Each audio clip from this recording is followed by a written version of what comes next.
இது ஈரானின் சாதாரண அடி அல்ல, இடிமின்னல் தாக்குதல்களின் இரண்டாம் கட்டம். ஹெர்மூஸ் ஜலசந்தி பிரதேசத்திலே தாக்கப்படும் இலக்கு வைக்கப்படும் எண்ணெய் கப்பல்களை ஈரான் முழுமையாக கைப்பற்றிக் கொள்கின்றதா? கத்தாரிலிருந்து தெரித்து ஓடிய அமெரிக்க இராணுவமும் போர் விமானங்களும், ஈரானுக்குள்ளே இருந்து தெரித்து ஓடிய ஐரோப்பிய நாடுகளின் தூதரகங்களும், பதுங்கு குழிகளை தயார்படுத்தும் இஸ்ரேலிய ஆக்கிரமிப்பும், ஆப்ரஹாம் உடன்படிக்கையில் இணைந்து கொண்ட சவுதி அரேபியாவும் மேற்கொள்ளப்பட்டிருக்கக்கூடிய 123 ஒப்பந்தமும், யமன் ஹவுதிகளுக்கு எதிரான மிரட்டல்களை வெளியிட்டிருக்கக்கூடிய டொனால்ட் ட்ரம்பும் துரோகி அர்துகானினுடைய அரசாங்கமும், யமன் ஹவுதிகளின் அடுத்த கட்ட நகர்வுகளும், யமனின் களத்திலே வீரியமாக மேற்கொள்ளப்பட்டு வரும் தரைவழி தாக்குதல்களும்,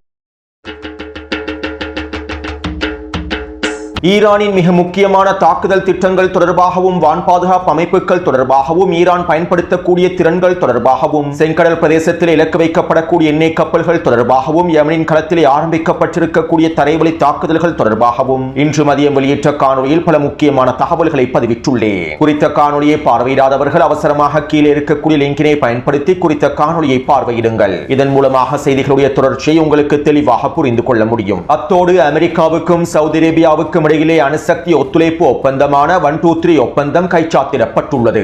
சவுதி அரேபியாவுக்கு தேவையான மின்சாரத்தை பெற்றுக் கொள்வதற்காகவும் சிவில் அணுசக்தி தேவைகளை நிறைவேற்றுவதற்காகவுமே குறித்த ஒப்பந்தம் கைச்சாத்திடப்பட்டுள்ளது. அதாவது சவுதி அரேபியாவிலே சிவில் அணுசக்தி தளங்களை அமைப்பதற்கான ஒப்பந்தமே கைச்சாத்திடப்பட்டுள்ளது. குறித்த ஒப்பந்தம் தொடர்பாக பல வாரங்களுக்கு முன்பும் நான் காணொலிகளில் பல விடயங்களை குறிப்பிட்டிருந்தேன். இந்த ஒப்பந்தத்திற்கு பின்னால் சவுதி அரேபியாவுக்கு அமெரிக்கா விதித்திருக்கக்கூடிய நிபந்தனைகள் தொடர்பாகவும், ஆப்ரஹாம் உடன்படிக்கை தொடர்பாகவும் பல விடயங்களை குறிப்பிட்டிருந்தேன். எனவே இதற்கமைவாக நேற்றைய தினம் அமெரிக்காவின் எரிசக்தி துறை அமைச்சருக்கும் சவுதி அரேபியாவினுடைய எரிசக்தி துறை அமைச்சருக்கும் இடையில் குறித்த ஒப்பந்தமானது கைச்சாத்திடப்பட்டுள்ளது. இவ்வாறு கைச்சாத்திடப்பட்டிருக்கக்கூடிய சிவில் அணுசக்தி ஒப்பந்தத்திற்கே 123 ஒப்பந்தம் என்றும் பெயர் வைத்துள்ளார்கள். இந்த ஒப்பந்தமானது அமைதியான அணுசக்தி பாதுகாப்பு ஒப்பந்தம் என்றே குறிப்பிடப்படுகின்றது. அதாவது இந்த ஒப்பந்தத்திற்கு அமைவாக சவுதி அரேபியாவினுடைய களத்திலே அமெரிக்காவினுடைய அணுசக்தி நிறுவனங்களுக்கான எல்லா விதமான வாய்ப்புகளும் திறக்கப்படுகின்றன.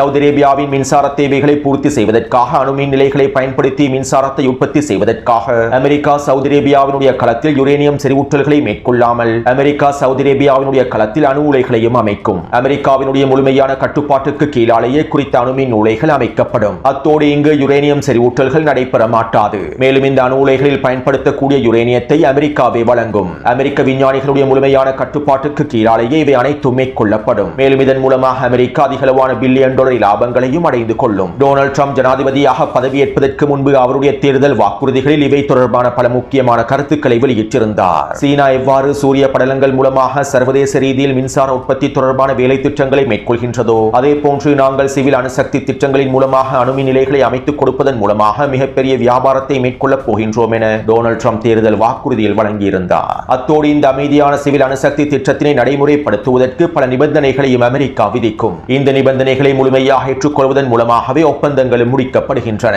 இதற்கமைவாகவே அமெரிக்கா சவுதி அரேபியாவுக்கு பல நிபந்தனைகளையும் முன்வைத்திருந்தது. அதிலே மிக முக்கியமான நிபந்தனையாக இருப்பது சவுதி அரேபியா இஸ்ரேலிய ஆக்கிரமிப்புடனான இயல்பாக்கத்தை ஏற்படுத்துவதாகும். ஆப்ரஹாம் உடன்படிக்கையில் சவுதி அரேபியா முழுமையாக இணைந்து கொள்வதாகும். அதாவது சவுதி அரேபியா இஸ்ரேலிய ஆக்கிரமிப்போடு உத்தியோகபூர்வமாக இயல்பாக்கத்தை ஏற்படுத்தி ஆப்ரஹாம் உடன்படிக்கையில் இணைந்து கொண்டால் சவுதி அரேபியாவுக்கு தேவையான சிவில் அணுசக்தி திட்டங்களை வழங்குவதாகவும் ஒப்பந்தத்திற்கு முழுமையான சம்மதத்தினை வழங்குவதாகவும் டொனால்ட் ட்ரம்பினுடைய நிர்வாகம் பல மாதங்களுக்கு முன்பே அறிவித்திருந்தது. மேலும் இந்த நிபந்தனைகளுக்கு அடிமை சவுதி அரேபிய தலைமைகள் முழுமையாக உடன்பட்டதன் விளைவாகவே தற்போது இந்த ஒப்பந்தம் கைச்சாத்திடப்பட்டுள்ளது.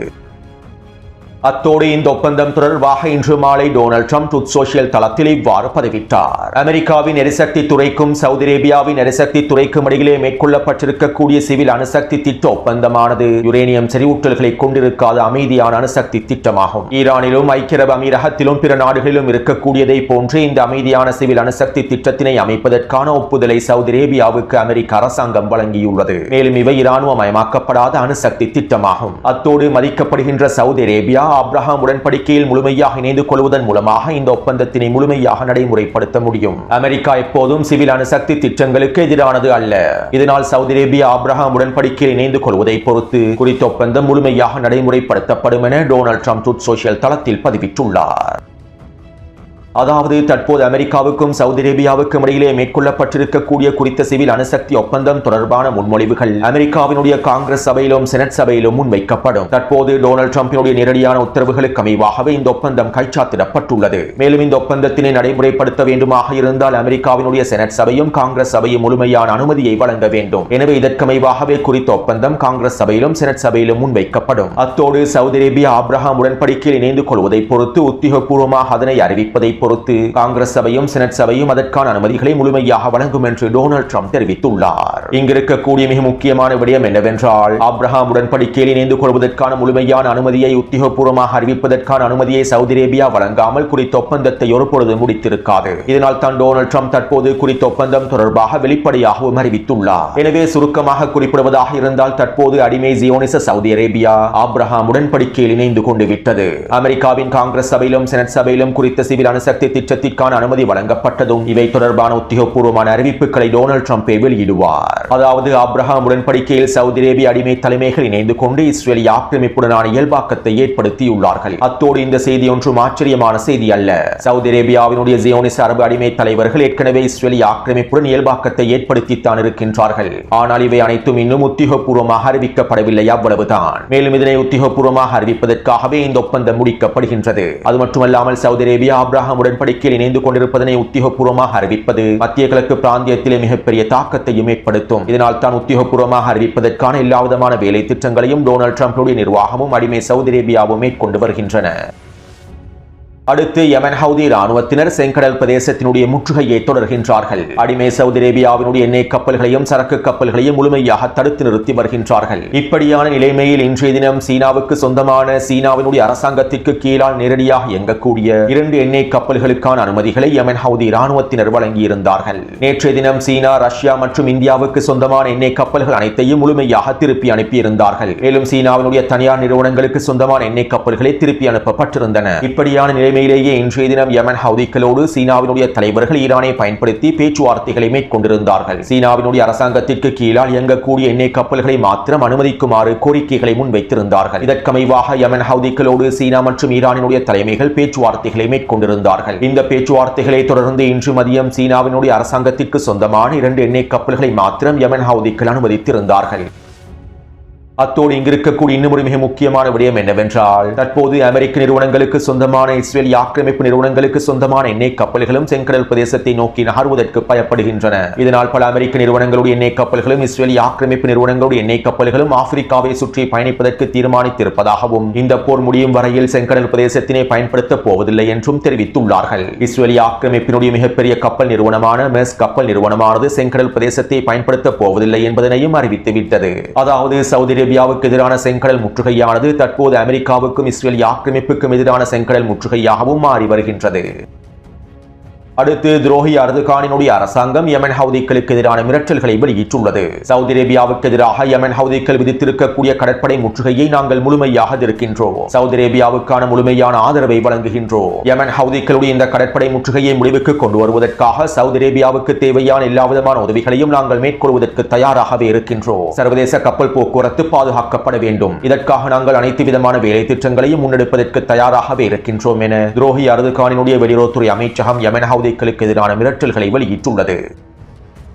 அத்தோடு இன்று மாலை டொனால்ட் ட்ரம்ப் ட்ரூத் சோஷியல் தளத்தில் இவ்வாறு பதிவிட்டார். நேற்றிரவு பாபல் மண்டப் பிரதேசத்திலே சவுதி அரேபியாவினுடைய 2 எண்ணெய் கப்பல்களுக்கு எதிராக யமன் ஹவுதிகள் தாக்குதல்களை மேற்கொண்டுள்ளார்கள். இந்த தாக்குதல்களை ஒரு பொழுதும் எங்களால் ஏற்றுக்கொள்ளவே முடியாது. ஒரு வருடத்திற்கு முன்பு செங்கடல் பிரதேசத்திலே அமெரிக்க கப்பல்களுக்கு எதிராக மேற்கொண்ட தாக்குதல்களுக்கு நாங்கள் யமன் ஹவுதிகளுக்கு உச்ச பதிலடிகளை வழங்கியிருந்தோம். துரதிருஷ்டவசமாக தற்போது அவர்கள் மீண்டும் செங்கடல் பிரதேசத்திலே தாக்குதல்களை ஆரம்பித்து விட்டார்கள். யமன் ஹவுதிகளின் இந்த செயற்பாடுகளுக்கு பின்னால் ஈரான் தான் இருக்கின்றது. இதனால் ஈரான் தான் அனைத்தையும் பொறுப்பேற்க வேண்டும். செங்கடல் பிரதேசத்திலே யமன் ஹவுதிகள் இலக்கு வைக்கக்கூடிய ஒவ்வொரு கப்பல்களுக்கு எதிராகவும் நாங்கள் ஈரானுக்கு தான் பதிலடிகளை வழங்கப் போகின்றோம். ஈரானினுடைய பினாமியாகவே இவர்கள் செயற்படுகின்றார்கள். இதனால் யமன் ஹவுதிகளின் செயற்பாடுகளுக்கு நாங்கள் ஈரானை கடுமையாக தண்டிக்கப் போகின்றோம். மேலும் அவர்களுக்கு நாங்கள் உச்ச பதிலடிகளையும் வழங்கப் போகின்றோம் என டொனால்ட் ட்ரம்ப் தெரிவித்துள்ளார். அதாவது யமன் ஹவுதிகளுடைய தாக்குதல்களுக்கு பதிலடியாக சவுதி அரேபியாவுக்கு எதிரான முற்றுகைக்கு பதிலடியாக அமெரிக்கா ஈரானுக்கு எதிரான பதிலடி தாக்குதல்களை மேற்கொள்ளப் போவதாக தெரிவித்துள்ளது. யமன் ஹவுதிகளுடைய தாக்குதல்களுக்கு பதிலடியாக ஈரானையே இலக்கு வைக்கப் போவதாக டொனால்ட் ட்ரம்ப் அறிவித்துள்ளார்.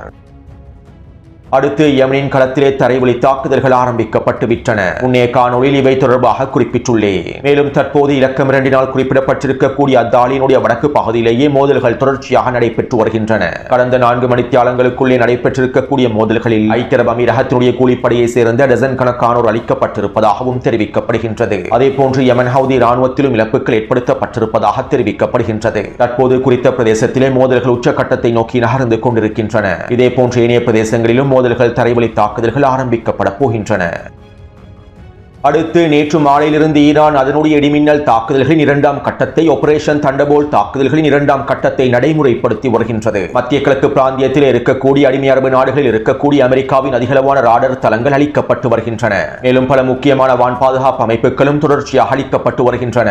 இதனால் ஈரானினுடைய ஏவுகணை தாக்குதல்களையும் ட்ரோன் தாக்குதல்களையும் அமெரிக்க வான் பாதுகாப்பு அமைப்புகளினால் முழுமையாக அளிக்க முடியவில்லை. மேலும் இப்படியான நிலைமையிலேயே ஈரானினுடைய ஆபரேஷன் தண்டர்போல்ட் தாக்குதல்களுடைய அடுத்த கட்டமானது வீரியமடைந்துள்ளது. இதற்கமைவாக நேற்று மாலையிலிருந்து இன்று மாலை வரையில் ஈரான் மேற்கொண்டிருக்கக்கூடிய தாக்குதல்களுடைய இழப்புகள் பல மடங்கினால் அதிகரித்துவிட்டன. அதாவது நேற்று மாலை குவைத்தில் இருக்கக்கூடிய அடுத்த மிக முக்கியமான அமெரிக்க தளமான கேம்ப் டோஹா தளத்தை இலக்கு வைத்து தாக்குதல்கள் மேற்கொள்ளப்பட்டிருந்தன. இந்த கேம்ப் டோஹா கட்டளை தளத்தில் இருக்கக்கூடிய ஆயுத கிடங்கை இலக்கு வைத்து ஏவுகணை மற்றும் ட்ரோன் தாக்குதல்கள் மேற்கொள்ளப்பட்டிருந்தன. இந்த தாக்குதலிலே குறித்த ஆயுத கிடங்கானது அளிக்கப்பட்டிருப்பதாகவும் வெடிப்புகள் பதிவாக இருப்பதாகவும் தெரிவிக்கப்படுகின்றது. இந்த தாக்குதல்களை தொடர்ந்து கேம்ப் டோஹாவில் இருக்கக்கூடிய அமெரிக்க தளவாட தளத்தை இலக்கு வைத்து ஏவுகணை தாக்குதல் மேற்கொள்ளப்பட்டுள்ளது. இந்த தாக்குதலிலே அமெரிக்க போர் விமானங்களில் பயன்படுத்தக்கூடிய ட்ரோன்களில் பயன்படுத்தக்கூடிய மிக முக்கியமான உபகரணங்கள் அளிக்கப்பட்டுள்ளன. இதைத் தொடர்ந்து ஜோர்டானின் முவாஃபிக் அல் சால்டி இராணுவ கட்டளை தளத்திலே இருக்கக்கூடிய அமெரிக்க அதிகாரிகள் தங்கக்கூடிய பிரதேசத்தை இலக்கு வைத்து தாக்குதல் மேற்கொள்ளப்பட்டுள்ளது. இந்த தாக்குதலின் போது குறித்த தளத்தில் இருக்கக்கூடிய ட்ரோன் உபகரணங்களுடைய களஞ்சிய சாலை ஒன்றும் அளிக்கப்பட்டுள்ளது. இந்த தாக்குதலை தொடர்ந்து பஹ்ரைனின் ஷேக் ஈசா விமான கட்டளை தளத்திலே அமைக்கப்பட்டிருக்கக்கூடிய போர் விமானங்கள் மற்றும் ட்ரோன்களுக்கு பயன்படுத்தக்கூடிய உபகரண கிடங்கை இலக்கு வைத்தும் தாக்குதல் மேற்கொள்ளப்பட்டுள்ளது. மேலும் குறித்த கட்டளை தளத்தில் இருக்கக்கூடிய போர் விமானங்களை பழுது பார்க்கக்கூடிய தளத்தை இலக்கு வைத்தும் தாக்குதல் மேற்கொள்ளப்பட்டுள்ளது. இந்த தாக்குதலினால் குறித்த பகுதிகள் அழிக்கப்பட்டு சேதமடைந்திருப்பதாக தெரிவிக்கப்படுகின்றது. மேலும் இவற்றை உறுதிப்படுத்தக்கூடிய செயற்கைக்கோள் புகைப்படங்களையும் ஈரானிய தரப்பினர் வெளியிட்டு வருகின்றார்கள். அடுத்து ஜோர்டானில் இருக்கக்கூடிய அடுத்த மிக முக்கியமான இராணுவ கட்டளை தளங்களான கிங் ஃபைசல் இராணுவ கட்டளை தளத்தை இலக்கு வைத்தும் பிரின்ஸ் ஹசன் விமான கட்டளை தளத்தை இலக்கு வைத்தும் ஈரான் டசன் கணக்கான ஏவுகணை தாக்குதல்களையும் ட்ரோன் தாக்குதல்களையும் மேற்கொண்டிருந்தது. இந்த தாக்குதலினால் கிங் ஃபைசல் விமான கட்டளை தளத்தில் இருக்கக்கூடிய F-15 போர் விமானங்கள் நிலைநிறுத்தி வைக்கப்பட்டிருக்கக்கூடிய தளம் தரைமட்டமாக்கப்பட்டுள்ளது. இதற்கமைவாக F-15 போர் விமானம் ஒன்றும் அளிக்கப்பட்டிருப்பது உறுதி செய்யப்பட்டுள்ளது. அதேபோன்று கடந்த வாரம் குறித்த கட்டளை தளத்திற்கு அமெரிக்கா 8 MQ-9 ட்ரோன்களை களமிறக்கியிருந்தது. இந்த 8 MQ-9 ட்ரோன்களையும் குறித்த கட்டளை தளத்தில் இருக்கக்கூடிய ட்ரோன் தயாரிப்பு கொட்டகையில் நிலைநிறுத்தியிருந்தார். மேலும் ஈரான் குறித்த பகுதியை இலக்கு வைத்து 4க்கும் அதிகமான ஏவுகணை தாக்குதல்களை மேற்கொண்டுள்ளது. இந்த தாக்குதலினால் 8 MQ-9 ட்ரோன்களும் முழுமையாக அளிக்கப்பட்டுள்ளன. ஒரு MQ-9 ட்ரோன் ஆனது $32 மில்லியன் பெறுமதி வாய்ந்ததாகும். 40 நாள் போரின் போது ஈரான் அமெரிக்காவின் 32 MQ-9 ட்ரோன்களை சுட்டு வீழ்த்தி இருந்தது. தற்போது குறித்த தளத்தை இலக்கு வைத்து மேற்கொண்ட அதிரடியான தாக்குதல்களினால் 8 அமெரிக்க MQ-9 ட்ரோன்களையும் கொத்தாக அளித்துள்ளது. இந்த தாக்குதலினால் மாத்திரம் அமெரிக்காவுக்கு கிட்டத்தட்ட $1 பில்லியன் அதிகமான நட்டம் ஏற்பட்டுள்ளது. அத்தோடு இந்த தாக்குதல்களை தொடர்ந்து அமெரிக்க ஹெலிகாப்டர்கள் நிலை கொண்டிருக்கக்கூடிய தளத்தை இலக்கு வைத்து தாக்குதல்கள் மேற்கொள்ளப்பட்டுள்ளன. இந்த தாக்குதலினால் 2 அமெரிக்க ஹெலிகாப்டர்கள் கனரக ஹெலிகாப்டர்கள் அளிக்கப்பட்டு சேதமடைந்திருப்பது உறுதி செய்யப்பட்டுள்ளது. அதேபோன்று பிரின்ஸ் ஹசன் விமான கட்டளை தளத்திலே அமெரிக்க அதிகாரிகள் தங்கியிருக்கக்கூடிய தளத்தை இலக்கு வைத்து தாக்குதல்கள் மேற்கொள்ளப்பட்டுள்ளன. இந்த தாக்குதலில் குறைந்தது 5க்கும் அதிகமான அமெரிக்க அதிகாரிகள் கொல்லப்பட்டும் படுகாயங்களுக்கு உள்ளாக்கப்பட்டிருக்கலாம் என்றும் தெரிவிக்கப்படுகின்றது. இருப்பினும் குறித்த தளத்தில் ஏற்பட்டிருக்கக்கூடிய உயிரிழப்புகளை அமெரிக்க இராணுவம் முழுமையாக மறைத்துவிட்டது. இந்த தாக்குதல்களை தொடர்ந்து இன்று அதிகாலை வேளையில் குவைத்தினுடைய கேம்ப் டோஹா தளத்தை இலக்கு வைத்து மீண்டும் தாக்குதல்கள் மேற்கொள்ளப்பட்டிருந்தன.